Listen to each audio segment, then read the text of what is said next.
Ladies and gentlemen, good day and welcome to SBI Cards and Payment Services Limited Q2 FY22 earnings conference call.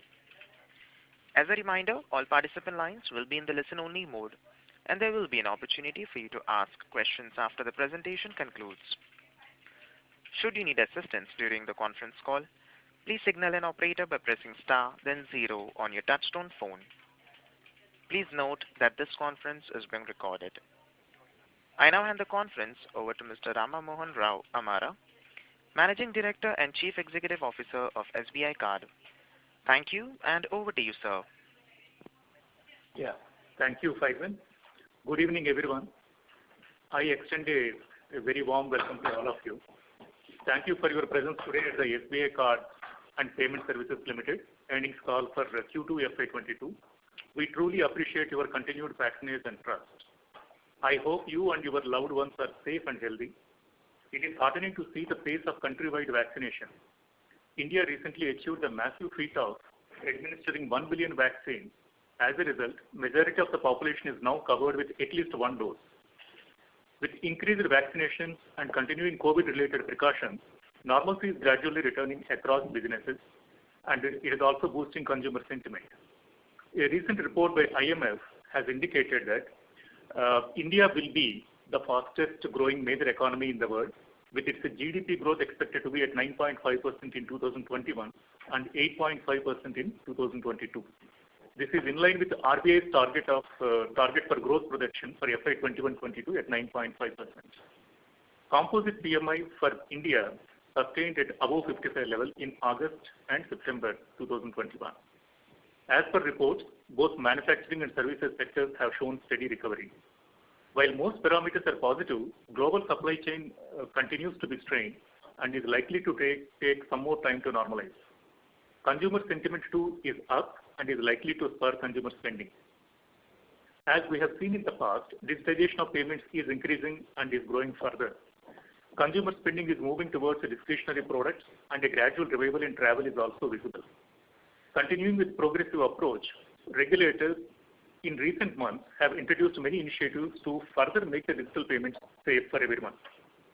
For instance, permitting card-on-file tokenization to enhance security and convenience, which is going to be effective from 1st of January 22. Now I will present a business overview and the new initiatives. As an agile organization, we have taken all measures to pursue sustainable business growth during the quarter. The results are visible across our business. For instance, our new accounts witnessed a very strong growth during the quarter at well over 9.5 lakh new cards. In fact, addition of new accounts has been about 56% jump as compared to previous quarter. New account sourcing through SBI channel has nearly doubled compared to the previous quarter, with over 4 lakh new accounts added during Q2 FY22. Our cards in force are now well over at 12.5 million. As a result, we have been able to increase our market share in cards in force, maintaining our position as the second largest card issuer. Positive business momentum can also be gauged from growth witnessed in spends. At well over 43,000 crores during the quarter, SBI Card witnessed the highest ever spends during the quarter. There has been a sharp increase in both retail spends and corporate spends, with both witnessing a 41% and 80% year-on-year growth respectively. Noticeably, online spends continue to grow steadily across most categories. Importantly, and as expected, with gradual normalization of the situation on the ground, fast spends across most categories such as departmental stores, health, utilities, education, consumer durables, furnishing and hardware have surpassed pre-COVID levels, that is December 19 to February 20 levels, with apparel and jewelry registering the highest growth. Travel and entertainment related transactions too have finally witnessed impressive growth, though they are still to reach pre-COVID levels. During the period, we rolled out varied initiatives to keep our customers informed, inspired, and engaged. For instance, our campaign Kushiyonka Credit Card. In line with an increased preference, we continued offering customers with easy payments such as EMI at low interest rate levels, which have been received well. We initiated steps to further improve, strengthen, and diversify our portfolio. BPCL SBI Card got introduced on the RuPay network during the period. We are noticing continuous steady improvement in delinquencies. We have also successfully switched to new mechanism for recurring payments as per the deadline mandated by RBI. Not only on business, but we have also maintained a strong focus on our commitment to create value through ESG. We have funded second waste management facility to recycle plastic waste at Ecotech Pearl, Greater Noida. We continued our investments towards skill development, healthcare, dry ration support, etc. to underprivileged. Significant strides towards diversity and inclusion with the launch of Women Alumni Hiring Program, inclusive hiring for people with disabilities. I would like to express my special gratitude to all my colleagues at SBI Card who rose to the challenges and diligently followed their professional responsibilities that have helped us to reach so far successfully. Let me now take you through our financial performance for Q2 FY22. Our business model is inherently strong with robust fundamentals, and based on strong business performance in the quarter, the company has delivered profit after tax of rupees 345 crores at 67% year-on-year growth. Driven by growth in spends, receivables have grown by 12% year-on-year to close at 26,700 crores plus, further leading to a total income at 2,695 crores at 7% year-on-year. Our operating expenditure was higher by 25% year-on-year, driven by higher business volume. On asset quality, our GNPA has come down to 3.36% as compared to 3.91% at Q1 FY22. Net NPA for the period is at 0.91%. The overall management overlay to cover ourselves for future credit risks stands at 231 crores as on September 21. Despite addition of 105 crores towards RBI RE 2.0, the overall book has declined from 1,376 crores in Q1 to 1,030 crores in Q2. The share of RBI RE book stands at 4% of total receivables as against 6% in Q1. For the RBI RE book, which is between 30 days to 90 days, the company continues to provide its stage 3 ECL rate of 64.9%. But for the RBI RE book greater than 90 days, the company provides it 100%.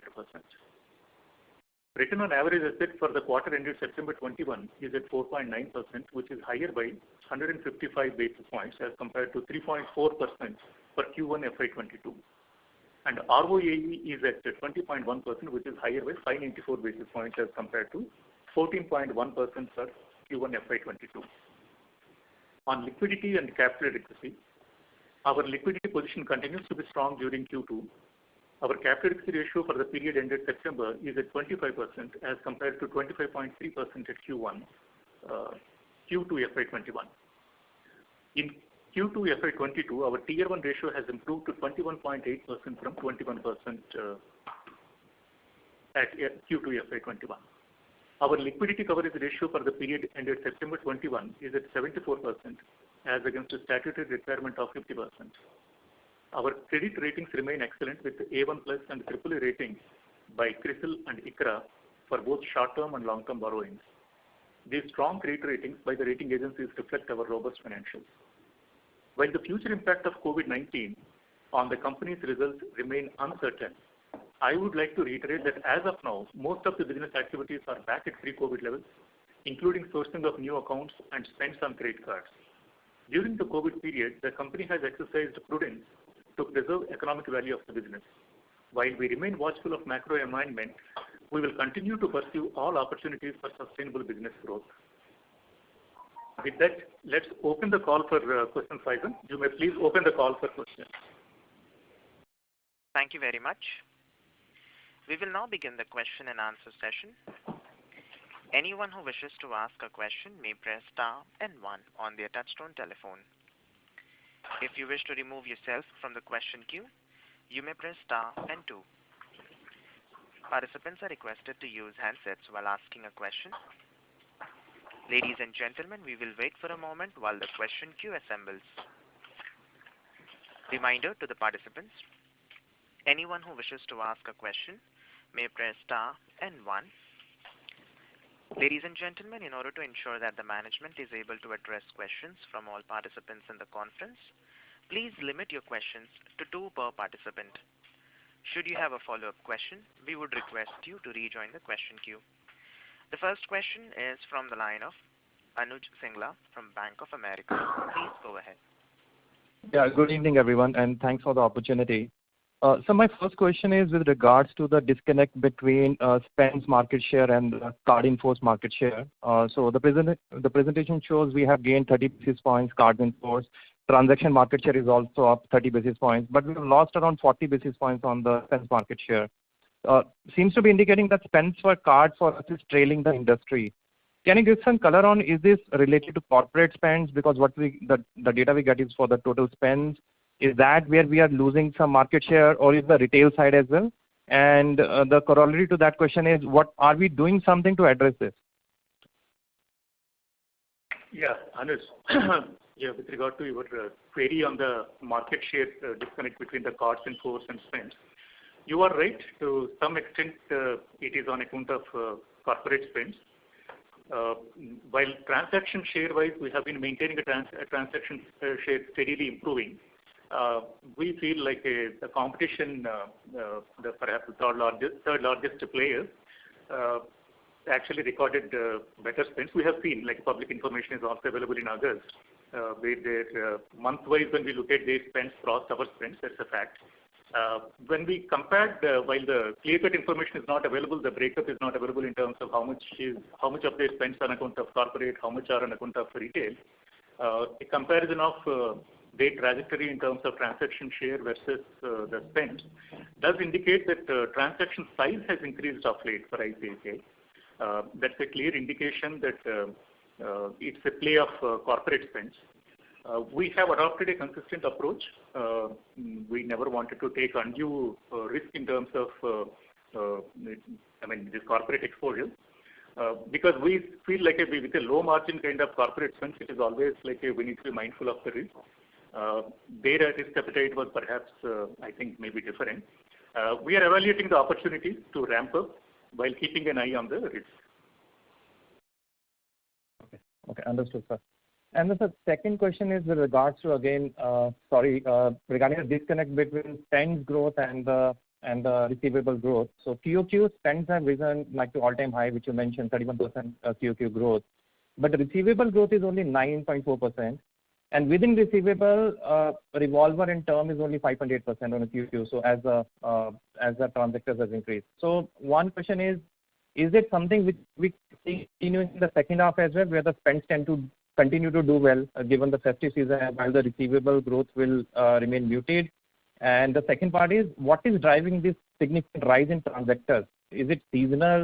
Is it something which is there in the economy? If you can provide some help there. Hi, Anush. So the way in the cards, what happens is that, and I'm giving you the flow. When the customer spends on the card, at that point of time, either you get some amount of spends on the EMI, which we call it as a subvention spends. Some we convert immediately into a closed-ended, which is what we call flexi-pay.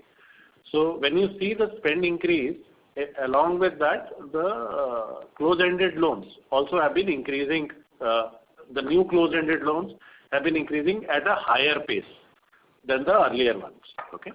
The second thing is that the transactors for example, let's say whatever new spends are happening in the month of September, so that will come initially as a transactor spend, and over a period of time that starts getting converted into some, depending on the kind of portfolio, spending patterns, repayment patterns, it gets converted into revolvers.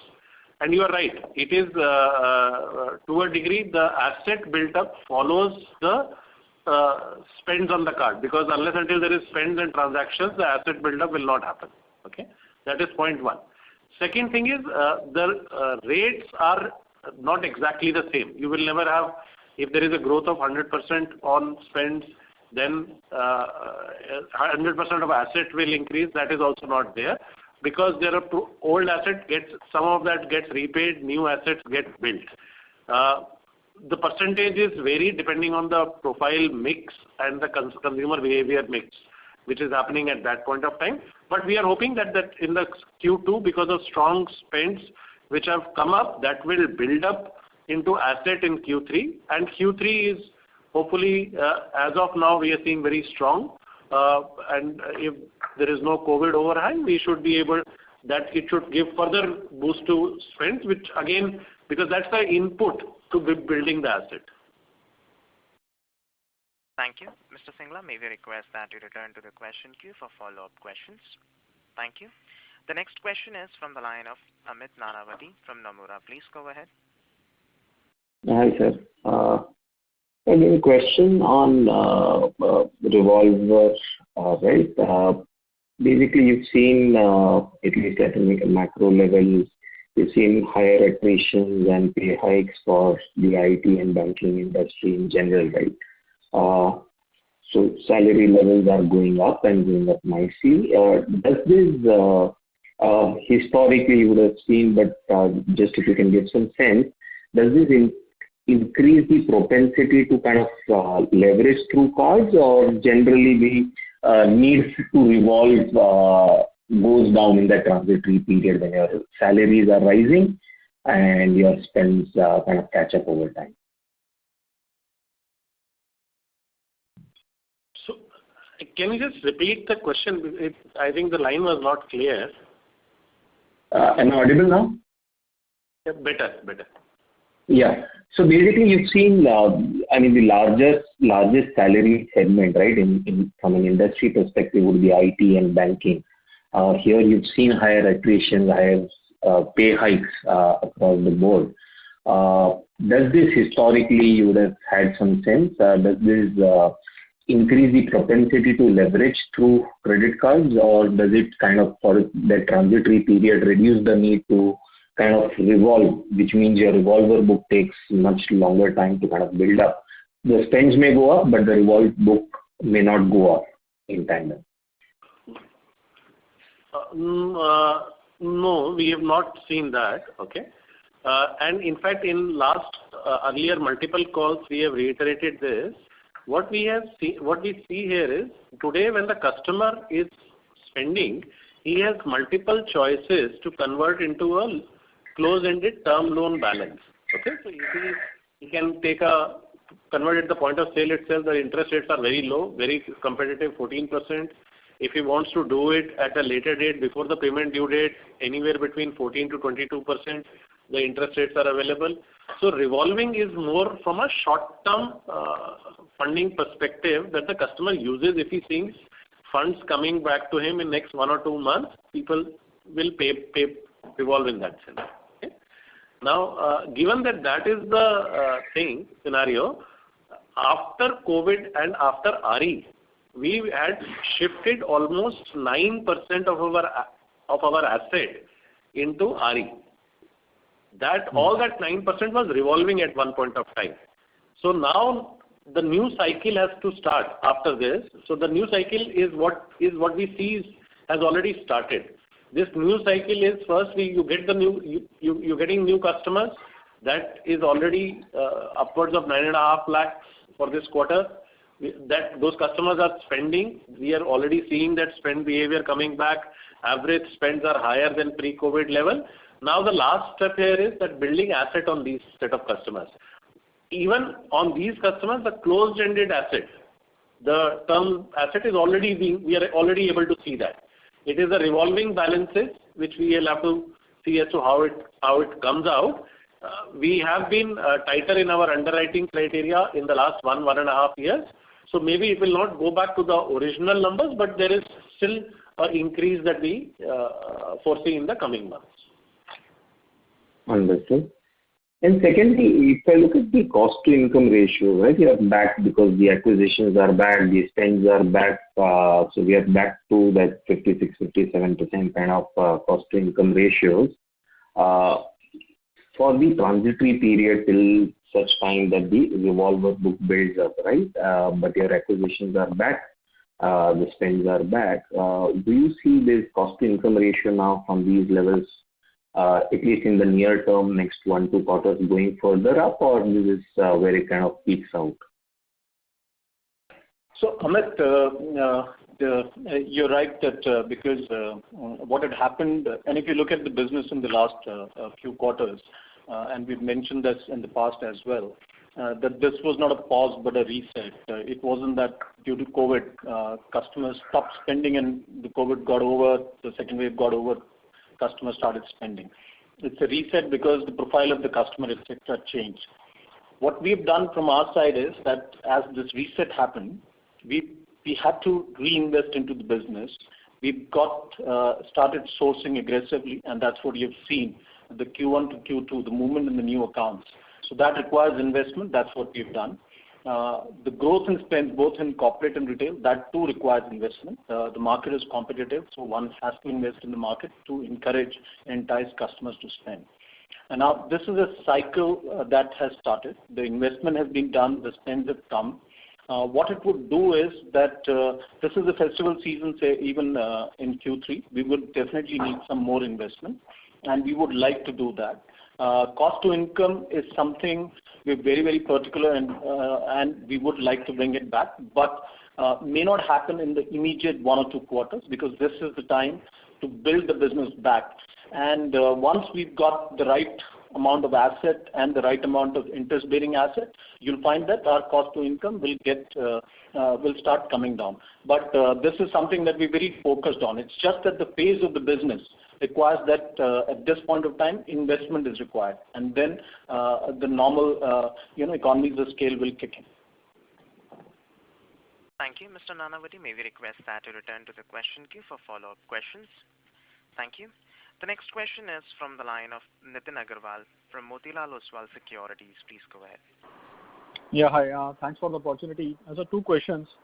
One is like if I look at the sourcing from under 30 years, this has increased to 41% during the quarter versus 24% at the outstanding level. So if you can share some color as to how the spend share of this type of customers, like the age-wise, this proportion of customers, how much contribution do they make in total spends? And therefore, what implications will it have on our overall spend growth and spend per card?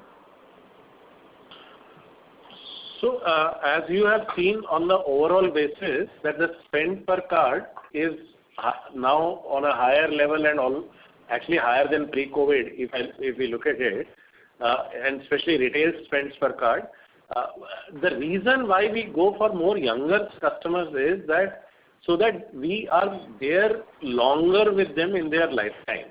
So the earlier you get them at the stage of, let's say, 22, 23, as they have started their jobs and they are starting to get their salaries, the moment you start with them with a product, which is, let's say, a 500 rupee product, even if they are in tier 2, tier 3 cities, over a period of time, as they stay longer with you, their incomes will rise, and we have seen that happening with us. Customers have been with us for almost 15, 20 years, and over a period of time, we will upgrade them. So the income stream from these customers is not to be looked at from a more lifetime perspective, and this is what we have seen, that these customers stick with us. Right, but fair to say that over the next couple of years, till the time you are able to upgrade, the spend per card and overall spending can come down and we may lose spend market share? No. So, see, spend per card and market share are 2 different things. As our MD sir was saying, that market share is because of retail and corporate or B2B spends mix, and their top line play at low margin is more B2B spends. On the retail spend side of it, these customers are actually quite good, because younger customers are doing more online spending, and we are, as you can see already, online spend share is upwards of between 53 to 54% of the total spending, and they are more savvier. They do their transactions online. They also service themselves online. The cost comes down over a period of time. So it is on an overall basis, we believe that they are the right TG. In fact, our target TG has always been anywhere between 27 to 35. Okay, sure, sir. And so the other question is, like, the margins have come down sharply over the quarter, mainly I understand due to the decline in revolver mix, and this is impacting our interest income. But now also the cost of funds has shown an increase. So what is the outlook on margins around over the next couple of years? Yeah, you are correct. NIM has definitely recorded slight decline. It is also a function of the composition, where the transactor balances now account for 37%. As the revolver starts, Girish also said, a transactor balances will take some time to get converted into revolver. As we see some pickup in revolver, definitely the yields will improve. Of course, to maximize the income, we were focusing on, in fact, the close or what we call closed NEA or otherwise the EMI-based kind of loans. We were focusing on ramping up the Flexi Pay, otherwise Encash, etc., and including subvention. We were able to keep pace with the growth in NEA in terms of them. That's the reason the shares continued at 32%. But having said that, these are the kind of investment what we need to make, and that so it will take time to improve the NIM. But NIM is only one part. I mean, interest income is only like a 45 to 46% of our overall revenue. We have the other major contributor by way of fee income and other income. So there we were able to get good growth quarter on quarter. With that, we were able to absorb the elevated expenses, particularly the OPEX. 25% increase was there quarter on quarter. That we were able to absorb that, and then still able to maintain earnings before credit cost in absolute terms. I'm not talking about as a percentage, but in absolute terms, we were able to maintain the EBCC. So this is the kind of investment what we are making now, which will give the results in the subsequent quarters. Sure, sir. Thank you so much.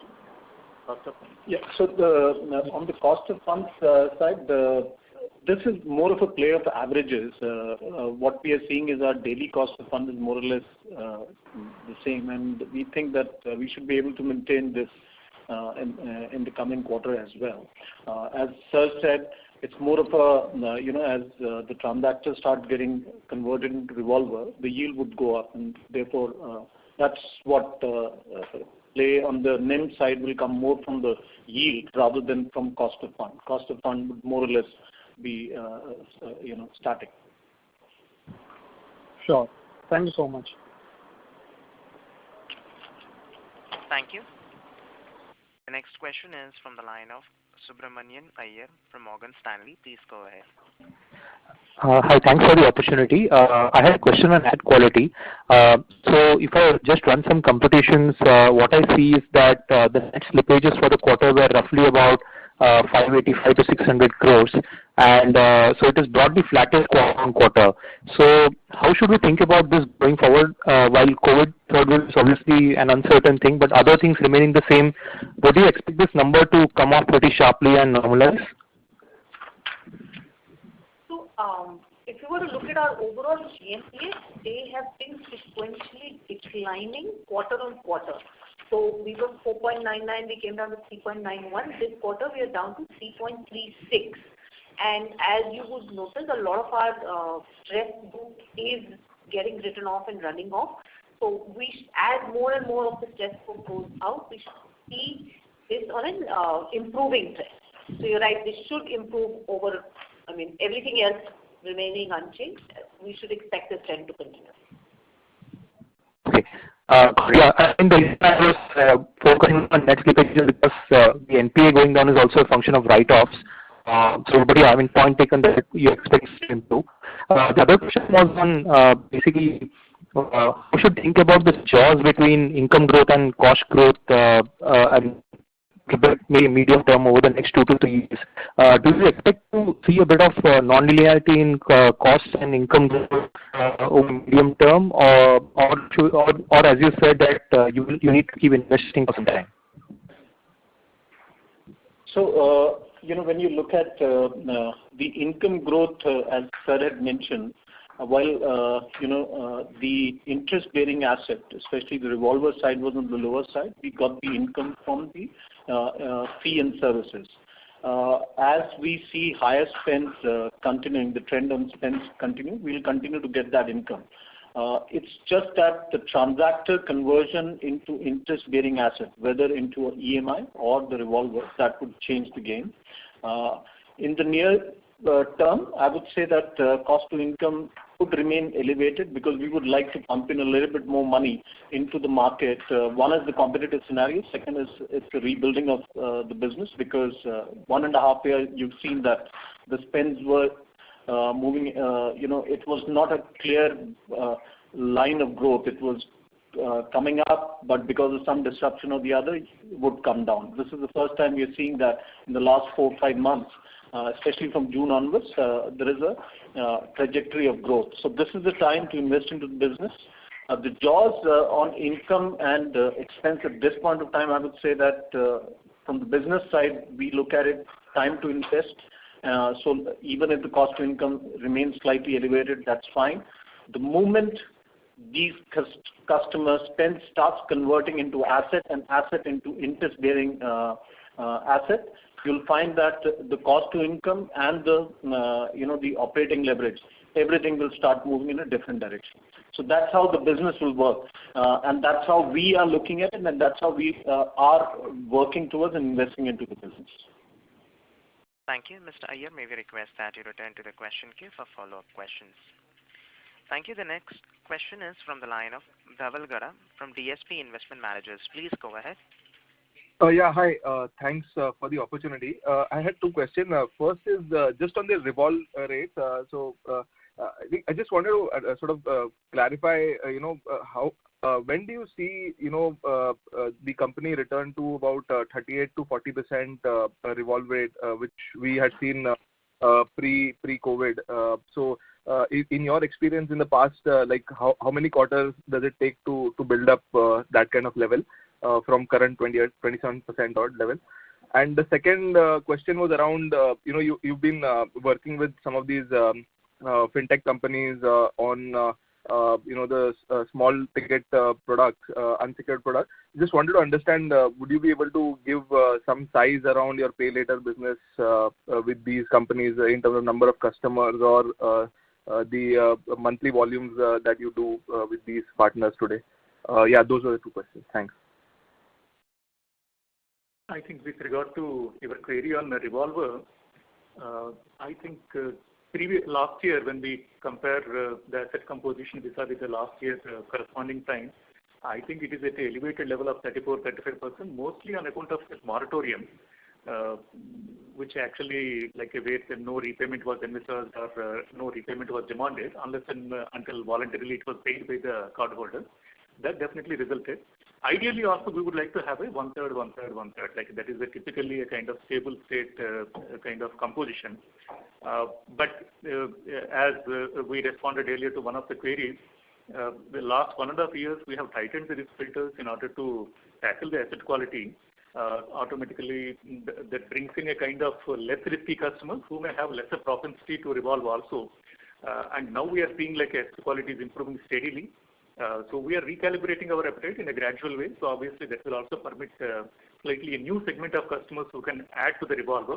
So this is a journey. I mean, very difficult to envisage whether we are going to come back to normal composition in 2 quarters, 3 quarters. But we will never lose any opportunity to maximize the revenue. In fact, that is what we said earlier. If a customer may not have a propensity to revolve, but then we will be offering a very, the EMI kind of loans at a competitive rate in order to maximize the revenue. Yeah. Other part of fintech, can you respond, Girish?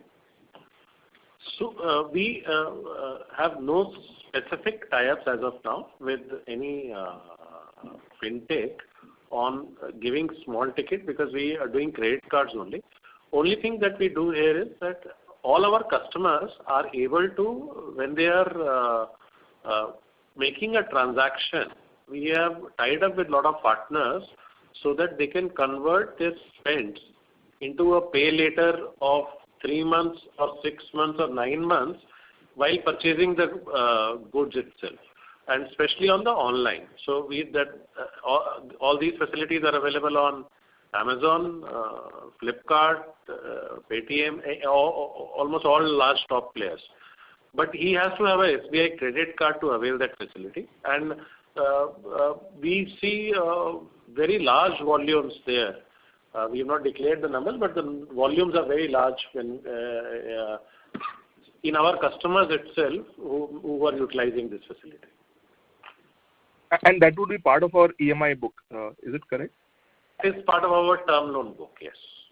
Term loan, okay. And just one data question, what is the size of the EPP book now and any provision that we carry on that portfolio?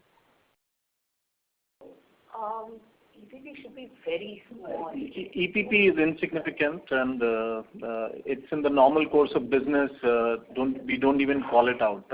That was there in the first RBI RE. At that time, we were looking at converting the customer into PP. Now it is not something that is happening. It's a very small this thing. And just technical point, you said revolve rate and revolver. I'll just clarify. What you see in the asset is revolver. Revolve rate is revolver over revolver asset over revolver asset plus the transactor. So our revolve rate is around about 43%. Revolver are 27% of the asset. Just a technical point. Your question was still relevant. Yeah, thanks. Thank you. All the best. Thank you. The next question is from the line of Saurabh from JP Morgan. Please go ahead. Yeah. Hi, sir. Sir, two questions. One is, what percentage of your spends are travel, and how much is it down, versus December? It's not clear from your line, sir. Please check. Okay. Sorry for that. But your question was how much percentage of your spends is on travel? That the question? Yeah. Sir, on page 10, the last category, what percentage of your spends are from travel, that segment, and how much is it down, versus pre-COVID levels? So travel, typically on a pre-COVID, because I am taking the whole category, travel agents, airline, and that.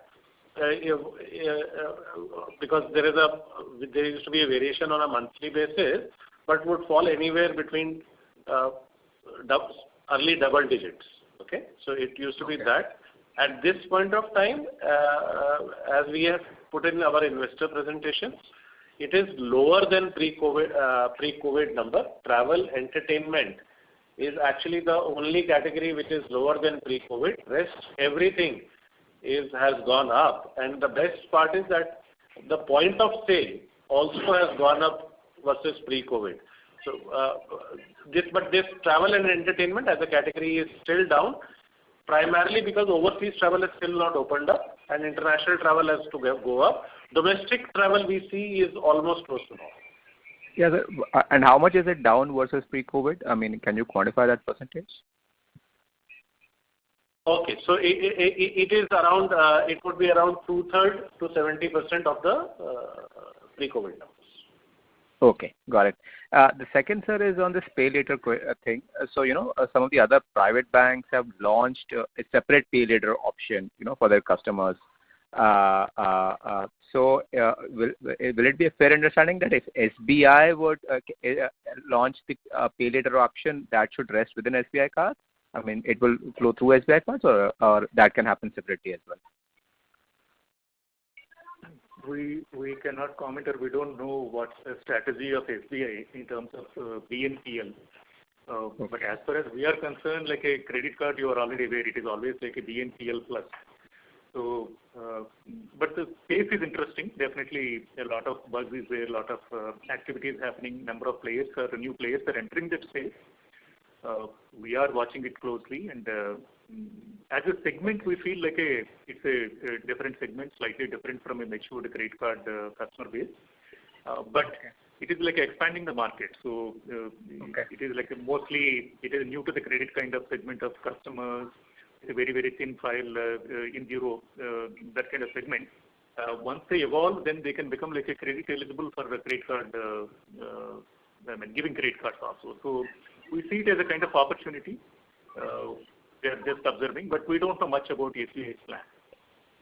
Okay, and one last question with your permission, sir. Basically, on your credit losses, given we have almost gone through 18 months of COVID, and I'm assuming your underwriting filters were tightened through these 18 months, will it be fair to assume that as your, this restructured book rolls down and we come out of COVID, a forward credit cost should actually be lower than normalized levels of this 7% odd? I mean, we have always maintained that actually the trajectory of the credit cost will be correlated to the trend of RBRE. So that's a reasonable assumption that as the RBRE share comes down further, you can expect corresponding kind of improvement to happen, definitely. Thank you, Mr. Saurabh. May we request that you return to the question queue for follow-up questions. Thank you. The next question is from the line of Antariksha Banerjee from ICICI Prudential AMC. Please go ahead. Yeah. Hello. Am I audible? Yes. Yeah. Thanks. So first set of questions is actually for Aparna ma'am and Girish sir both. So I know revolver has been discussed a fair bit. I just wanted to understand from a structural perspective as we come out of COVID and in the medium term, right, and compare that to what it used to be pre-COVID. So during this period, your sourcing has predominantly been more safe.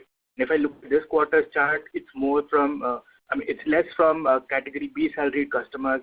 It's much more from tier 2. You're sourcing more from SBI. Do all those have an implication on where the revolve rates or the revolver rate rather will stabilize after COVID on a steady state basis?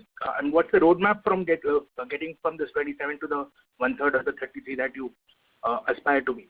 And also, is the category of spends an influencer in whether the transactions are converted to EMI or eventually revolve?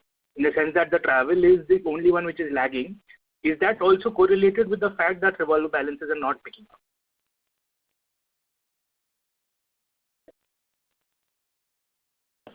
Okay.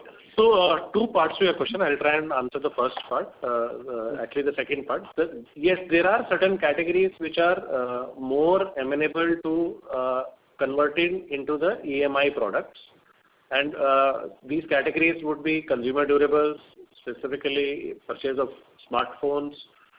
This category would be large ticket size furnishings. This category would be people travel. Obviously, as international travel used to be in one of those categories where people who do it for leisure would convert into and pay into installments. So there are certain categories which are more amenable to this kind of for EMI thing. There are, however, what I would say is there are two tailwinds to this. The first is that as the overall spending increases, you would, and the customer spends more, there is a propensity to convert that into installment payments. The second is there are a lot of these categories, especially in tier 2, are now opening up majorly. So smartphone penetration is going up, people changing smartphones every year. So a whole lot of that consumer behavior and their what I would put it as that their propensity to be comfortable with installment lending products is far, far higher. So that consumer behavior change is very helpful in that sense. On the revolve piece, as our MD sir was also saying that yes, in last 1.5 years, we have been more careful in terms of our choice of customers. So the revolve rates will not be as high as what we used to see in a pre-COVID level, but there is definitely an increase possible from the present levels. Aparna?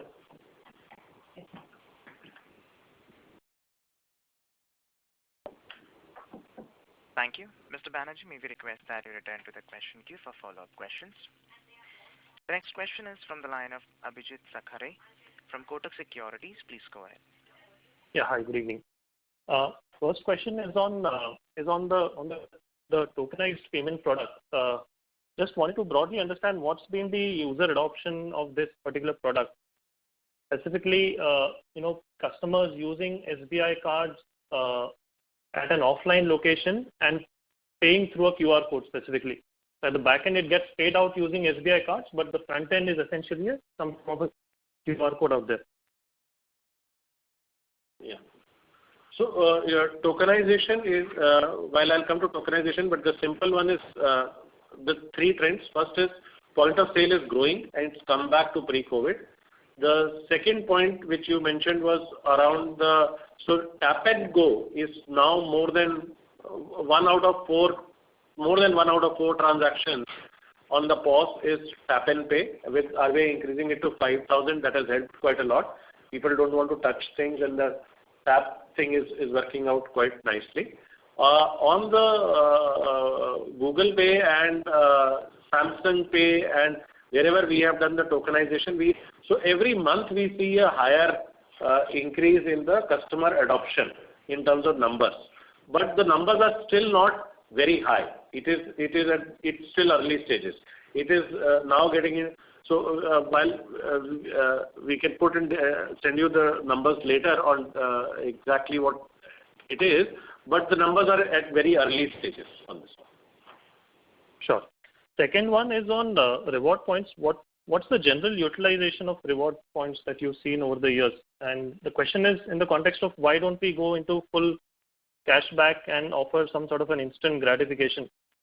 And related to that, do we at the back end, do we have the ability to personalize redemption as per the customer's patterns or behavior that we've seen over the years? Okay. We do cashback, which is instant cashback with online pay. So presently there is a one which is running with Flipkart. You can go there and use your SBI card to get a 10% cashback. That runs at multiple places. Online it is easier because instantly it is possible. We also do cashback offers which customers get later after looking at their spends. Why can't we get away from rewards fully? Because rewards is given to the customers for all the spends. Cashback is not necessarily given on all the spends. The last part is about what people redeem on cashback. So we have close to 300 to 400 product offerings and vouchers, and customers can also convert into cash directly onto their credit statement. Direct credit to statement is preferred, but but majority of the customers still like to have e-vouchers and pots and pans because that they can give to others or do various things with it. And yes, we have the capacity to not only personalize this on an individual customer level, but so basis that we run programs also, but we also try to change behavior because direct credit into the statement is from a redemption perspective is more expensive to us compared to when the customer takes a voucher or pots and pan where we enjoy some discounts. So we work at changing the consumer behavior also in the long run also. Got it. This is helpful. Just one data on the write-offs for the quarter. That will be all. Thank you. It's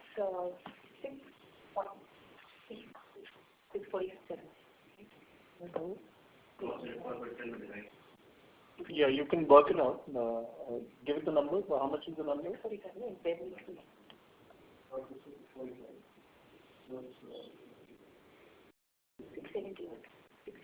It's about the write-offs would be 670 odd. Thank you. Mr. Sakra, may we request you that we return to the question queue for follow-up questions. Thank you. The next question is from the line of Bhavik Dave from Nippon India Mutual Fund. Please go ahead. Yeah, hi. Good evening, everyone. Just a few questions. One is, I see the subscription-based revenue line item being a little soft. Any color on what is happening around there? Question two is, on the investment that we're doing, are we doing anything to improve our value proposition in the sense that maybe come up with a digital card or make our app more punchy with having the card linked on the app and make it more like a wallet and maybe easier to spend online using our card or scanning the QR codes? And lastly, on the provisioning bit, what would be the outstanding provisioning on the restructured book? And just a clarification, the 200 odd crores that is 90 overdue in the restructured book is already a part of the 900 odd crores or 3.4% GNPA that we have, right?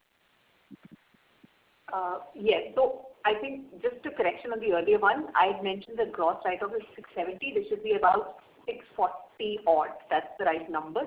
Now, in terms of provisioning on the restructured book, like we mentioned earlier, for the restructured book, anything that is between 30 to 90 days, we provide at about 65%, which is a normal NPA provision rate. And any NPA on the restructured book, we provide at 100%, and that remains unchanged. And yes, the RBI RE NPA is part of this 3.36 GNPA that's given us. Correct. And anything on the 600 odd crores, which is non-30-day overdue, and obviously not the remaining part of the 1,000 odd crores, does that have any provisioning, or does that have that 230 odd crores of management overlay provision? Is that against that? So let me, like I had mentioned, for RBI RE, anything that is not delinquent, we provide at the rate specified by RBI, which is 10%. Okay, that's the mandated provision rate. 30 to 90 is provided at 65, and greater than 90 Perfect. is provided at 100. Perfect. Well understood. That's perfectly understood. And the other two questions, one is subscription-based fee, and second is on the improving the customer feel on the app, or maybe a digital card to get the experience better for the customer on the card. Subscription-based fee. So you want to know the amount? Sorry, we know the amount, but I'm saying that the momentum on that, like pre-COVID and what it is today, the momentum of that spend growth of subscription fee has come off a bit. So just want to understand, are we getting more cards with lower at the lower end, or is a lot of is the momentum for the free card a little higher? What is happening on the subscription fee base? That's one. And second is on the digital card or the app being a little more friendly and making it QR friendly, or maybe like a wallet so that the customer uses that more often. That is what the understanding is. Subscription-based fee is comprises of two things. One is the membership fee, which we charge, which will be basically to the new sets of customers that we've acquired, and it will also have the renewal fee, which will be on the base. So renewal fee will be a larger number compared to the membership fee, because membership fee only comes on the new accounts. Now, membership fee depends on the number of accounts that you're sourcing in a particular month or a quarter, and generally, if you source in 1 month, month 1, then the membership fee starts coming from the second month onward, because by the time you bill the customer, etc., it takes a month or so for it to start reflecting into the accounts. The other thing is that it gets deferred over a period of 12 months. So all the changes that you see are gradual in this. One is how you're picking up the sourcing. Second is, it's getting deferred over a period of 12 months. So the rise in that you see is gradual. As far as the fee is concerned, there is no, I would say that our sourcing of account has increased, so the fee will show a gradual increase, and also the premium portion of the total sourcing has also increased. So that too will help the uptick in the fee. But then, like I said, since it gets deferred over a period of 12 months, you don't see a drastic change in a particular period. Thank you, Mr. Dave. May we request that you return there was another part to the question, mobile app. So, yes, you're right. We are working on our mobile app, but we are looking at it more from a hyper-personalization perspective with respect to each customer, given that our number of customers is fairly large and people's requirements are different. Some people want it to be funkier, more wallet-like, but some people want it to be quite safe and have more security parameters built into it. So depending on how the consumer behavior is, we're wanting to look at the UI UX of the customers. As far as the QR code and other things are concerned, the Bharat QR thing is already available on the app. Whatever is from a payment perspective is available on the networks, which is either Visa, MasterCard, RuPay or Amex, we make that available on our mobile app. Be it the QR code, be it the tokenization. So we've been working on that to give almost all the 100% of our servicing onto mobile app. So today, a customer actually doesn't need to get in touch with us unless until he's wanting to report a lost and stolen, that too that he can do on the app. But for most of the services, the customer can actually use the mobile app to service themselves. But you're right, it requires, we'll have to continuously update it, and we are working towards the same objective. Thank you. Mr. Dave, may we request that you return to the question queue for follow-up questions. Thank you. Ladies and gentlemen, please limit your questions to one per participant. Should you have a follow-up question, we would request you to rejoin the question queue. The next question is from the line of Rohan Mandora from Equirus. Please go ahead. Yeah, hi sir. Thanks for the opportunity. So wanted to mention two things. One was in terms of the employee cost, we are seeing a decline both Q-on-Q and year-on-year. So just want to understand, is there a reduction on employees, or what is driving the reduction in employee cost? And second, on the liability side, the borrowing from CPs has been coming down.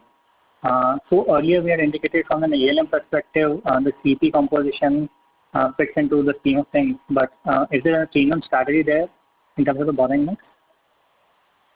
I didn't get the second. So first, let me answer about the salary employee cost.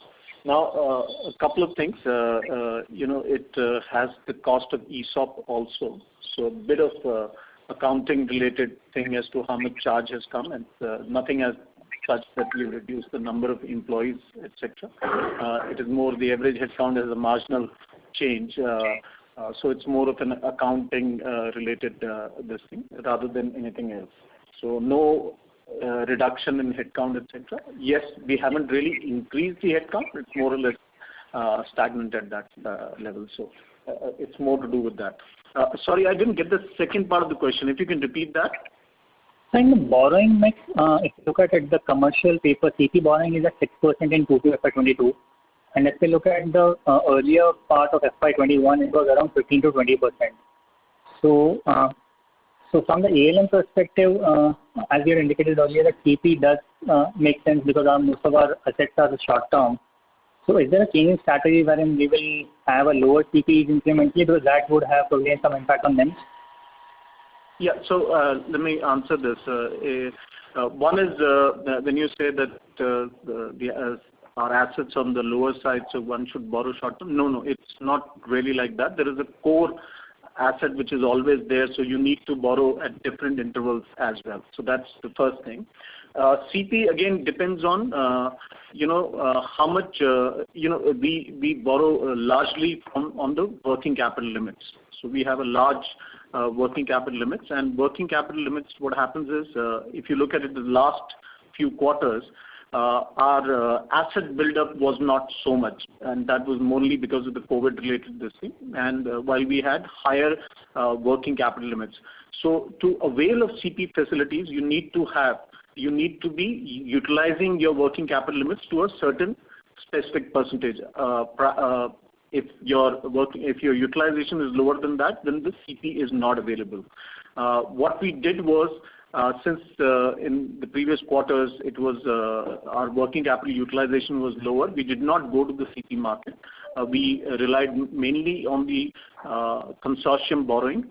But that too was coming more for us at the similar rate what we were getting from the CP. So from a rate perspective, we were not in any way got impacted. The instrument wise, yes, we changed. Instead of a CP, we took WCDL, etc. But our WCDL, etc. also hovered around a similar rate as the CP. So from a rate perspective, it did not impact us, but the instrument was different. Thank you. We'll take the next question from the line of Karthik Chalapa from Buena Vista Fund Management. Please go ahead. Yeah, thank you for the opportunity. So if we look at the 30-day activity ratio close to 50%, it's still about 4 to 5% below the pre-COVID levels. So over what period of time do you expect to reach that ratio? And related to that, if I look at the other operating expenses of about 1,200 crores, how much of that would be variable and linked directly to customer acquisition? Thank you. On the first part of your question, we will, because a lot of those active customers were put into RE and blocked for future customer spending at that stage. So that is why you saw the number coming down. What we already see is that on a like-to-like basis, we would already be anywhere between 52 to 55%, and this number is continuously going up. So as you can see already, with taking all those cards into consideration also, as I was mentioning in the last quarter's update also, that it's now 50. So this is the average of each month. So this is July, August, September. It is an average of all those 3 months. It's running at 50%. And it is what we have seen is that in the season months, it's going further up. So this is on a continuous increase. Some of the segments, for example, tier 1 or so, we already see that they have already reached. Actually, some of them are higher than the pre-COVID levels also. Got it, sir. And on the other operating expenses, sir, how much of that would be directly linked to customer acquisition? But we don't give that breakup, but customer acquisition cost for a card business is a substantial investment that you do. Two big lines of cost which are there, which one is the spend-based cost, which comprises of cashback, passback, reward related, and the other one is the acquisition cost. We don't give the breakup, but I can tell you both of these costs constitute a major portion of the operating expenses. Thank you. We'll take the next question from the line of Param Subramanian from Macquarie. Please go ahead. Hi, sir. I wanted to ask on something you mentioned, which was that the POS-based checkout financing, you're seeing good trends there, and this is part of a larger trend that we are seeing across the industry. So, do you see this eating away on the share of the percentage of revolver in your receivable mix going forward, since this is a convenient mode of payment? And could this affect our targets of ramping back the 27% revolvers back to 33-34%? That's question one. And secondly, I also wanted to ask, on the revolver portion, a lot of the BNPL fintech players, their value proposition is largely targeted towards the kind of customers who revolve with their credit cards. So does that affect your revolver percentage? And those are my two questions. On the first part, these options have been available since a long period of time, but consumer behaviors can change because this growth in, as you said, the checkout-based conversion into a term product or a loan product is there. One thing is to be noted is that on a credit card, the average credit limits are fairly high. Whereas some of these players, they give the limit. Now they have started experimenting with larger limits, but it's still not that high because the average limit on a credit card is upwards of 80,000 to 100,000. So in those segments, and once the customer has a card, it is the easiest option for him because it's at the point of checkout. It's single click. You don't have to fill any document. You don't have to give any name. You don't have to do anything. So anybody who has a credit card will use a credit card, and we are seeing that. So the game plan or strategy for us has to be that as these customers take these loans and build their credit history, we are able to give cards to them on a continuous basis and grow our portfolio so that they come to use a product which is more easier, gives them rewards, gives them cashback, can be used internationally, and also is be able to give them the benefit of the pay later option which is available. Thank you. Ladies and gentlemen, we will take the last question from the line of Roshan Chutke from ICICI Prudential Mutual Fund. Please go ahead. Yeah, thanks for taking my question. Firstly, just want to understand, shouldn't the instance-based fee go up when revolver proportion is increasing and vice versa? That's question one I have. And the second question is, in the ALM table for the 1 to 3 year bucket, last 2 quarters we have seen an inflow increasing there almost by 250 crores last quarter, and again this quarter some another 100 odd crores. What is happening? Why is the inflow in the 1 to 3 year bucket increasing? That's question number 2. If you can answer these, and then I'll come back later. So instance-based fee comprises of a couple of things, not just the late fees. It also has over-limit fees. It also has check bouncing, check dishonor, auto-debit failure, etc. While yes, you're right that if there is an impact on the revolver side, the late fees would get impacted, but sometimes it does get compensated by over-limit fees, etc. as well. So it's a play depending on which side is up, but yes, in the normal course, late fees and revolver side would go hand in hand because late fees and revolver come like that. So that's one. Second question, Roshan, you'll have to repeat. I couldn't really catch. There was some ALM 1 to 3 years. ALM 1 to 3 year has seen inflow last 2 quarters, consecutive quarters, substantial inflow. So what is happening there?